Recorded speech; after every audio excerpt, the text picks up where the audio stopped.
Morning students, आज हम 8th class की इंग्लिश की वर्कबुक का लेसन 4 करेंगे। लिंक लेसन है Bipin Chaudhuri's lapse of memory comprehension.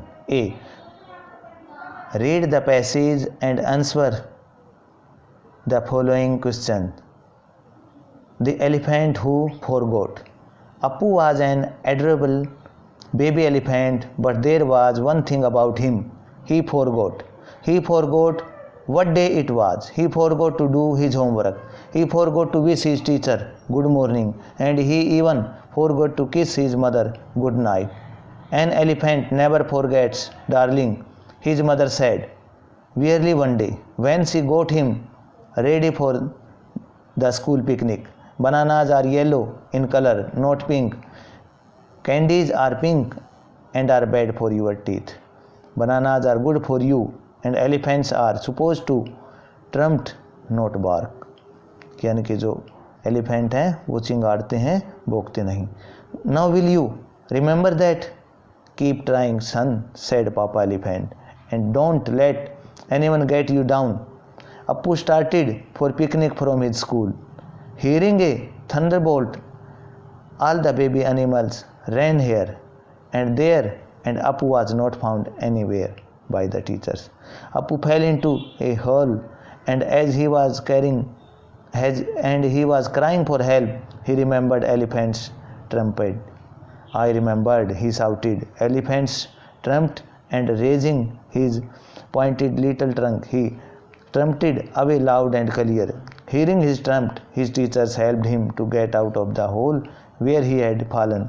After that, Appu never ever forget his call. उसको याद रहेगा, रिमेंबर रहेगा कि हम ट्रम्प करते हैं, चिंगाड़ते हैं, और उसने ऐसा किया तो और जो एलिफेंट्स हैं उनको पता चल गया और बाहर निकाल दिया। 1. What was the one thing about Appu? Appu के बारे में एक बात क्या थी? He forgot. वह भूल जाता था, या ही फॉरगॉट एवरीथिंग, वह सब कुछ भूल जाता था। Second, what did Appu's mother tell him about bananas and candies? Bananas are yellow in colour, candies are pink.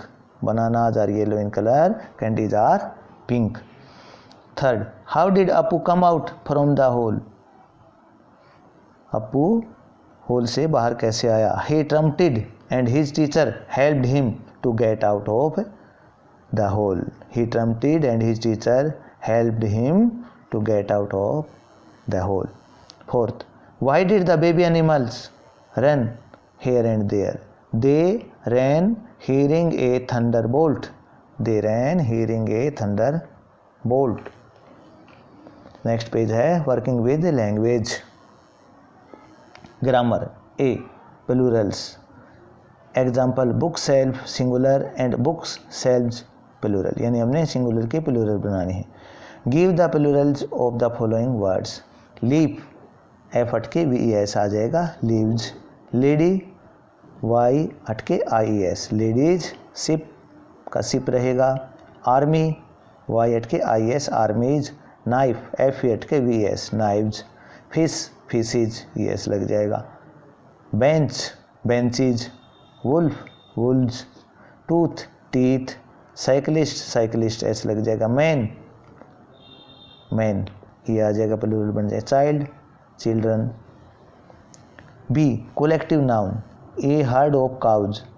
Hair herd refers to a group of cows. Herd is a collective noun, जो group होता है पूरा किसी का भी, वो collective noun मानता है। Match the collective noun with the appropriate noun, जो सही है कोलेक्टिव नाउन को उनके साथ मैच करना है। कोलेक्टिव नाउन्स, नाउन्स, जैसे ए स्वर्म ऑफ बीज, ए स्वर्म ऑफ बीज। स्वर्म होता है जैसे जो मधुमक्खी होती है उनका जो छत्ता होता है वो। A murder of crows, a murder of crows. A litter of puppies, जो कुत्ते का पीले होते हैं वो। ए पैक ऑफ वुल्फ्स, यानी कि भेड़ियों का एक झुंड। A choir of singers, a choir of singers. A bunch of keys, a fleet of ships, जहाज़ों का एक बेड़ा। A pride of lions, a team of players, a flock of sheep, भेड़ों का झुंड।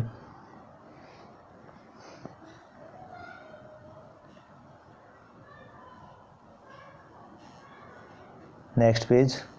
सी today at Kalichand Bipin Babu had the feeling that someone was observing him from close quarters. Here was observing is the past continuous form of the verb observe. past continuous form है ये। past continuous form में was या verb का प्रयोग होता है और verb के साथ ing का प्रयोग होता है। use the past continuous tense of the verbs in the brackets to complete the sentence. past continuous tense कि वर्ब की फॉर्म का हमने प्रयोग करना है सेंटेंस को कंप्लीट करने के लिए। फर्स्ट, अली एंड अमीना, फिर ब्लैंक दे दिया।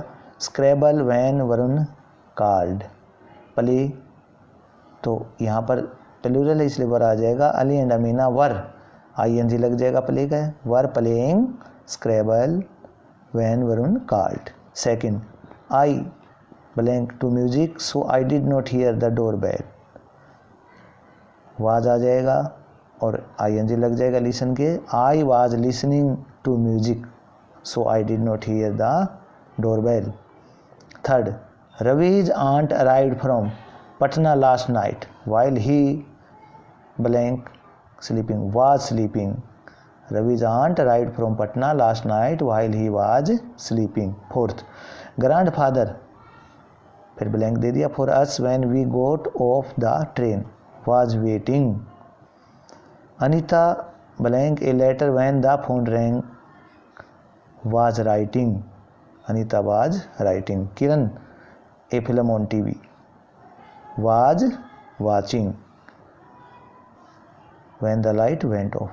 Manpreet blank the newspaper when his father called him was reading. यानी कि was वर्ग का प्रयोग, प्लूरल है तो वर, सिंगुलर है तो was और वर्ब की फर्स्ट फॉर्म के साथ ing।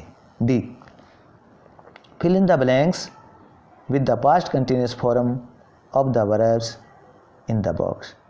Fill in the blanks with the past continuous form of the verb in the box. Have है, साइन है, स्क्विक है, बार्क है, ब्लेयर है।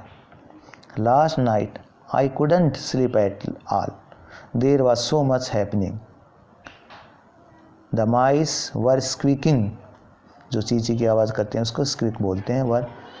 The mice were squeaking and the dogs were barking, कि चूहे थे वो चींची की आवाज़ कर रहे थे और कुत्ते भौंक रहे थे। The people next door were having a party, हमारे घर से अगले जो घर था वहाँ पर एक पार्टी कर रहे थे लोग। दियर म्यूजिक सिस्टम वाज ब्लेयरिंग, ब्लेयरिंग होता है ब्लेयर ऐसी आवाज़ जो बहुत ऊंची भी हो और जो हमें अच्छी भी नहीं लगती हो, कर्कश हो। Their music system was blaring all night. The window was open and the moon was shining on my face. तो पास्ट कंटिन्यूअस टेंस का प्रयोग कर दिया, कहाँ कौन सा आएगा वो देख लिया आपने। फिर है vocabulary. A, given below are some verbs make nouns by adding the appropriate suffix. हमने उनमें सुफिक्स जो है उनका प्रयोग करके नाउन बनानी है वर्ब से। जैसे एग्जाम्पल दे दिया इन्होंने, आर्गू प्लस मेंट, आर्गूमेंट, आर्गू वर्ब है और ये सुफिक्स मेंट सुफिक्स जोड़ के आर्गूमेंट नाउन बना दिया। First, confirm, confirmation. Amaze, amazing.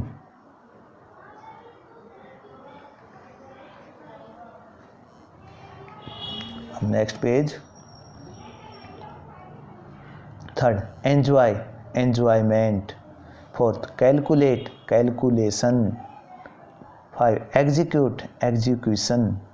6, subtract, subtraction. 7, enhance, enhancement. 8, remember, remembrance. 9, laugh, laughter. 10, occupy, occupation. B, match the following word taken from the link lesson with their meanings. Match the following word taken from the link lesson with their meaning, उनके meaning के साथ उनको match करना है। तो ये 10 है। First, thriller, thriller के साथ आएगा ए नावल प्ले और film with an exciting plot typically involving crime और स्पाइंग। बी है इंट्रूडर, इंट्रूडर के साथ आएगा बी वाला a person who goes somewhere where they are not welcome, जहाँ पर उनका स्वागत नहीं होता। Third inconceivable, not able to be imagine, जिसकी कल्पना न की जा सके। Fourth insanity, insanity serious mental illness, H वाला आ जाएगा इसके साथ, सीरियस मेंटल इलनेस। 5 है इनकाउंटर, इनकाउंटर एन अनएक्सपेक्टेड और कैजुअल मीटिंग, जिसकी उम्मीद न हो ऐसी अचानक से कोई मीटिंग बुलाई जाए। फिर आगे है 6 पे एम्बेरेस, एम्बेरेस के साथ आया जाएगा कॉज टू फील ऑकवर्ड और एसमेड, कॉज टू फील ऑकवर्ड और एसमेड। फिर है स्लैम, स्लैम के साथ आ जाएगा to put down something with great force, जोर से धड़ाम से किसी चीज़ को पटक देना है, गिरा देना। फिर 8th है रिडिकुलस, फुलिश और अब्सर्ड, फुलिश और अब्सर्ड। 9th है confirmation, the action of confirming, ये वाला आ जाएगा इसके साथ। 10th अमेज, अमेज के साथ आएगा एस्टोनिश, यानी आश्चर्यचकित है, दोनों का मीनिंग। फिर आगे है dictionary practice. He turned round and found himself looking at A round faced meek looking man who now broke into a smile. यहाँ पर टर्न राउंड को जैसे ज़्यादा डार्क किया हुआ है ये बताने के लिए कि इसी का मीनिंग देखना है। Turn round here means to move so that you face the opposite direction. Look up a dictionary and make a list of the phrases which use turn. हमने उन फ्रेजेज का प्रयोग करना है जिनमें कि हम टर्न को साथ में यूज़ करेंगे। फ्रेजेज वैसे होते हैं कि जो दो से ज़्यादा जो वर्ड्स हैं उनका combination. Example turn away, turn over, ऐसे ही बहुत सारे हैं। यहाँ पर ये इनके कुछों के मीनिंग बता रखे हैं, तो हम ऐसे कुछ फ्रेजेज लेंगे जैसे toss and turn, turn to account, turn on its head, one good turn deserves another turn out, another turn out है turn a nice penny, at every turn, ill turn, turn the tide, turn down, turn up, turn into, turn a blind eye, turn off, turn around, turn round, turn back, good turn, turn away from. यानी कि जो उन्होंने इसमें शामिल किए गए हैं इस फ्रेज में टर्न के साथ, उनसे इनका हर किसी का डिफरेंट मीनिंग आ जाता है। Next page speaking and writing, writing composition. ये पिक्चर आप देख रहे हो, इस पिक्चर में जैसे बच्चे हैं, एक बड़ा है। See the above picture and right a paragraph on when my grandfather lost his spectacles, you can use the words given in the box below. इसकी काम ने एक पैराग्राफ करना है, बॉक्स में से जो वर्ड्स हैं उनकी हेल्प ले सकते हैं, जैसे फोरहेड, स्पेक्टेकल्स यानी चश्मे, फॉरगॉट, सर्च, अंडर, अबो, एवरीबॉडी, एंग्री, सडनली, लाफ यानी फोरहेड जैसे जो माथा, स्पेक्टेकल चश्मे, फॉरगॉट भूल गया, सर्च खोजना, अंडर नीचे, अबो ऊपर, एवरीबॉडी प्रत्येक, एंग्री क्रोधित, सडनली अचानक, लाफ हंसना। तो अब हम बनाएंगे, आप इसको थोड़ा सा अलग बना सकते हैं, ये कोई सेम होना किसी का ज़रूरी नहीं है, थोड़ा बहुत एक दूसरे का डिफर हो सकता है, भिन्न हो सकता है। One day my grandfather lost his spectacles and everyone had looking for them under the table, above the table, on the shelf, in the book rack, in the drawers and even under the mattress. But then my mother came in and she told him that they were on his forehead and everybody got really angry but suddenly burst into laughter। यानी कि हर जगह पर ढूंढ रहे थे वो, table के नीचे, ऊपर, अलमारियों में, किताबों के जो रैक उनमें, दराजों में, यहाँ तक कि जो मैट्रेस बिछा रखे थे उन्होंने नीचे, वहाँ पर भी। लेकिन जब उन बच्चों की मम्मी आई तो उसने बताया कि वो तो उनके जो दादाजी थे उनके फोरहेड माथे पर लगे हुए थे। इसके कारण सबको एक बार तो गुस्सा आया कि कितनी मेहनत कर रहे हैं, और लेकिन अचानक सभी फिर उसके बाद ज़ोर से हंसने लगे। तो इस तरीके से ये 4th लेसन कंप्लीट होता है। आशा है कि आपको अच्छी तरह से समझ में आया होगा। Thank you.